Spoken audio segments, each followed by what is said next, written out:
untuk para penderita diabetes ini ya Pak Dokter ya, maksudnya kan banyak lagi pertanyaan yang salah satunya adalah sebenarnya diabetes ini tuh bisa nggak sih disembuhin Dokter? Diabetes tidak bisa disembuhkan ya.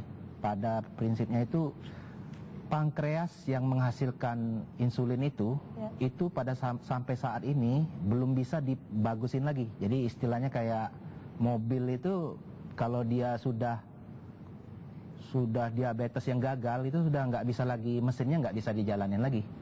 Gitu. Jadi belum ada penemuan yang baru yang membuktikan bisa bikin misalnya mobil tua di upgrade lagi jadi bisa jalan lagi gitu, enggak.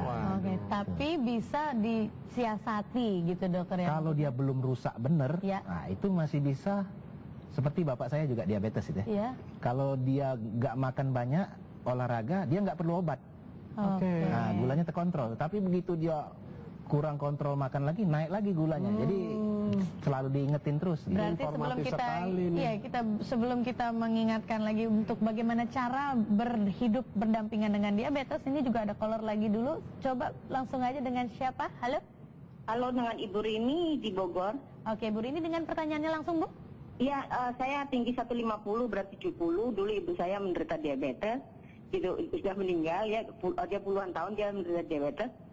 Saya mungkin punya peluang seperti itu ya Dok ya. Sekarang sih saya punya masalah, punya jamur di kuku, udah pernah dicabut oleh dokter. Tapi sekarang ada lagi gitu, apa itu ada hubungannya dengan kondisi gula darah saya? Tapi saya pernah kontrol, itu normal aja gitu katanya dokter. Hanya 100 berapa gitu gula darah saya. Ya, ada lagi Bu? Ya itu aja gitu. Saya memang kurang olahraga, saya ngakui. Baik, mulai sekarang udah tahu harus lebih rajin ya olahraganya ya. Itu Bu udah tahu tuh. Dan manis-manis pula. Oke Bu, bagaimana? Tingginya 150, berat badan 70. Jadi sepertinya memang agak gemuk ya Ibu ini ya. Kita taunya gini, kalau misalnya kadang-kadang seperti tadi, pasien mau periksa, dia sudah nahan makan dulu. Jadi waktu periksa gula ini kita perlu tahu dia lagi puasa atau enggak. Kalau puasa dia 126 paling tinggi. Tapi kan kalau dokter, kalau ibu saya lagi mau diambil darahnya memang disuruh puasa dokter, itu bagaimana? Itu kalau misalnya si pasien sudah nahan makan berapa hari dia bisa lebih turun lagi kayaknya. Tapi maksudnya tidak mempengaruhi kalau misalnya memang sebelum ambil darah itu tidak puasa dulu memang harus seperti itu ya dokter ya.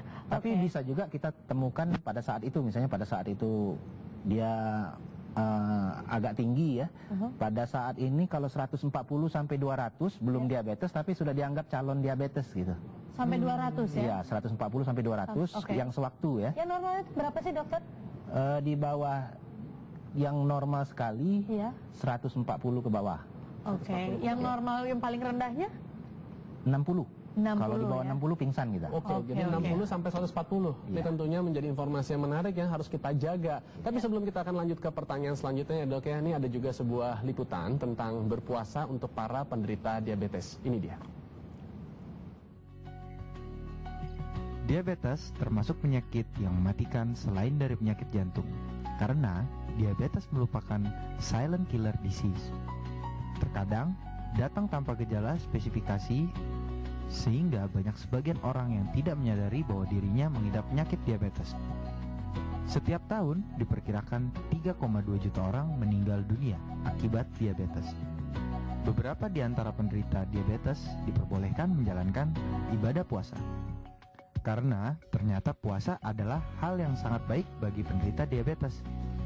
Dengan berpuasa, seorang penderita diabetes mampu mengendalikan tekanan darah, menurunkan gula darah, dan mengurangi kolesterol.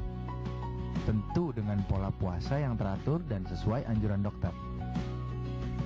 Selain itu, dengan berpuasa akan meningkatkan sensitivitas hormon insulin pada tubuh penderita diabetes. Namun, tidak semua penderita diabetes dianjurkan berpuasa, apalagi bagi penderita diabetes yang tergolong parah. Karena penderita diabetes dalam kategori parah tersebut ketergantungan dengan berbagai obat diabetes dan insulin yang harus disuntikan ke tubuh penderita diabetes. Dengan hal inilah sang penderita dapat mengontrol kadar gula darah pada tubuhnya. Nah, kita ketahui bahwa memang setiap muslim ini diwajibkan untuk menjalankan ibadah puasa di bulan Ramadan ini. Tapi bagaimana apabila memang kita menderita penyakit diabetes? Sebenarnya pola seperti apa yang harus kita jalani nih, Dok?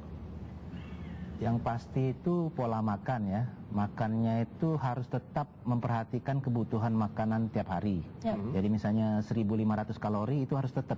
Jadi dibagi biasanya dia buka 40%, tengah malam 20%, sahur 40% gitu. Nah, ini sering penderita diabetes ini pada saat bulan puasa itu malah makannya ngikutin keluarga yang lain, karena kan makanan yang nggak ada kan muncul semua di bulan puasa gitu. Nah itu, jadi itu disarankan untuk tetap ada keluarga yang ngurusin makannya, diatur itu, jangan sampai melenceng dari itu. Dan jangan mulai cicip-cicip gitu, seperti yang berbahaya seperti duren atau apa yang banyak kolesterol segala macam ya. Seperti apa dokter tadi? Duren ya. Ini tinggi sekali kolesterolnya ya, Dok. Itu alkohol, gulanya tinggi juga gitu. Ya pasien saya banyak yang kolaps gara-gara makan duren itu kalau musim duren. Padahal dia penderita stroke, penderita darah tinggi, ada diabetes, tapi kalau lihat duren ya besok urusan besok.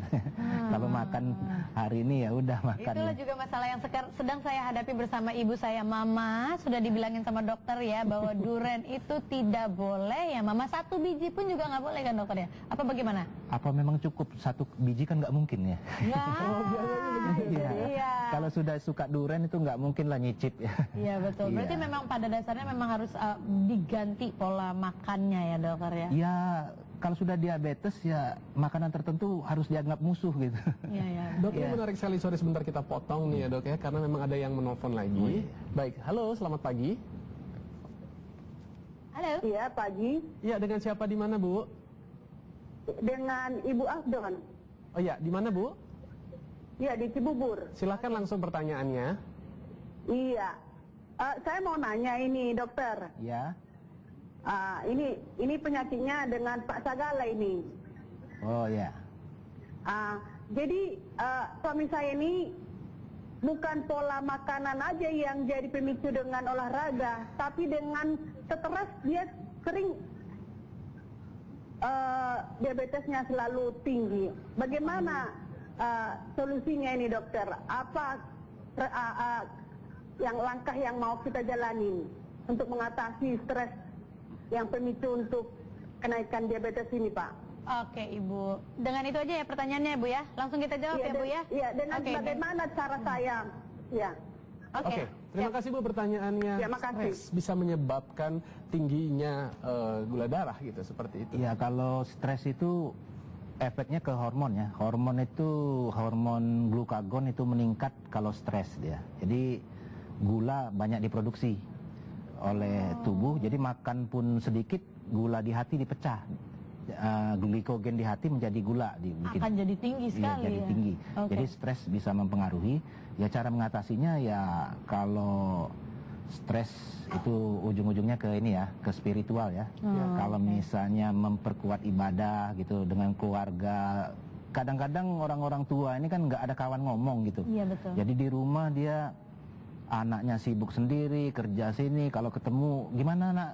Gitu kan. Jadi kadang-kadang merasa sendiri, sudah pensiun atau banyak ini tidak ada tempat curhat. Iya betul. Kalau curhat ke tempat yang salah nanti malah jadi bahaya. Gitu. Nah, jadi kamu temenin mama untuk mama bisa curhat. Kalau mama sendiri nanti mama akhirnya pelariannya ke duren. Iya, jangan. Mama jangan lagi ke duren. Aduh, dari dokter dibilangin. Dia memperkuat ibadah atau berkumpul dengan keluarga dan ada khusus 1 anak yang mungkin kerjanya agak longgar nemenin gitu. Jadi kalau perlu ya sudah tinggal serumah dengan anak itu atau ada cucunya gitu, ya kayak gitu. Jadi perlu teman ngomong. Ada mitos-mitos yang beredar di masyarakat kita nih seputar mengenai diabetes. Tapi tolong nanti dokter bisa memberikan informasi yang cukup jelas kepada kita ya. Langsung aja, ini mitosnya apa saja ya? Mitosnya adalah 1, diabetes hanya terjadi pada orang dewasa. Betul apa tidak dokter? Oh enggak, bisa terjadi pada anak-anak. Tadi yang 16 tahun itu ya dokter ya. Oke, langsung aja. Yang kedua adalah semua penderita diabetes kelebihan berat badan. Apakah betul atau tidak? Belum tentu ya. Belum tentu ya. Pada awalnya mungkin berat badan tinggi, tapi lama-lama juga turun dia. Atau dari awal sudah turun ya. Yap, yang ketiga diabetes adalah penyakit turunan. Ya, ada 20% tadi ya keturunan dan 80% karena pola hidup yang tidak sehat. Ya. Oke, yang keempat adalah air seni diabetes manis. Karena sering disebut kencing manis kali ya. Mungkin ya sekarang kan jarang orang kencing di jalan gitu ya. Saya sendiri belum pernah lihat, tapi secara teori memang nggak ada gula di situ. Memang ada gula. Iya, kalau kita periksa urinnya memang gulanya tinggi. Apa dikerubungi semut atau enggak saya belum lihat sih. Oke, jadi memang kembali lagi kita sekarang gini dok, masalah sudah dihadapi adalah diabetes, masalahnya di depan. Nah sekarang tips-tips atau mungkin cara hidup berdampingan dengan diabetes itu sendiri adalah bagaimana aja caranya dokter? Ya pertama pola hidup ya, pola hidup yang tidak sehat, alkohol, rokok, makanan yang terlalu berlemak, terlalu berlebihan glukosa gitu, kurangi, perbanyak sayur ya, buah-buahan. Kemudian olahraga ini penting, olahraga itu selain dia menurunkan berat badan, juga otot-otot yang otot-otot kita lebih sensitif terhadap insulin. Itu, jadi orang olahraga dia bisa itu, dan penderita diabetes yang awal-awal yang seperti saya bilang tadi 140 sampai 200 itu bisa nggak jadi ke diabetes, tapi kalau dia kurang olahraga nanti jadi. Jadi nggak sekarang ya 10 tahun lagi gitu. Gitu ya. Terus ya itu tadi yang Bapak tadi yang stres itu segala macam ya itu tadi karena secara spiritual penting ya, Dok? Stres itu juga kan seperti bulan puasa kan, misalnya ibadahnya tambah bagus, jadi gula darahnya bisa turun gitu. Ya, itu juga pola hidup, spiritual, dan obat-obatan. Kalau sudah memakai obat diabetes itu disadari makannya bisa seumur hidup. Ya, kalau misalnya tidak bisa lagi diatasi dengan menurunkan kadar gula dengan olahraga dan mengatur makan. Pola makan ya. Ada sebagian yang bisa ngatur, ada yang tadi, dok saya tidak mau pantang. Nah ya itu dok, apa tuh? Ya terpaksa suntik. Oh jadi setiap ada pilihan. Iya, dia mau makan apa ya suntik. Sesuai mau makan segini suntiknya segini, mau makan segini suntik segini. Jadi gitu kembali lagi adalah pilihannya kepada Anda pada saat Anda tahu Anda menderita penyakit diabetes. Kalau tidak mau juga mentoleransi diri dengan mengurangi atau dengan menaruh pola makan yang benar, konsekuensinya adalah insulin. Apakah Anda mau hidup dengan insulin yang adalah sehari bisa sampai 3-4 kali gitu ya dokter ya? 4 kali bisa. Dan harganya berapa dokter satu kali insulin itu? Satu injeksi bisa 30 ribuan ya. Wow. Itu dalam sehari bisa 4 kali ya. Bisa 120 ribu per hari ya, pengeluaran yang sangat besar tentunya. Jadi lebih baik memang di sini adalah tindakan antisipasi ya dok ya, dengan tadi ya. Oh iya, itu kan di Indonesia sudah 8,4 juta ya. Penderita diabetes yang ketahuan istilahnya. Yang pre-diabetes yang 140 sampai 200 ini banyak ini. Kalau ada pengamat itu kalau dia bilang yang dengan calon-calon diabetes mungkin 1/5 penduduk dunia sudah calon diabetes. Makanya kita nggak nganggap penyakit lagi kalau dia terkontrol. Tapi kalau dia tidak terkontrol dan ada komplikasi baru dibilang sakit. Gitu. Oke, semoga informasi seputar penyakit diabetes itu berguna dari tadi ya kita sudah berikan, dan jangan nakal-nakal lagi ya. Mulai hidup pola sehat yang lebih sehat lagi, dan juga jaga kesehatan karena umur yang lebih panjang lagi dan bisa menikmati hari tua bersama cucu.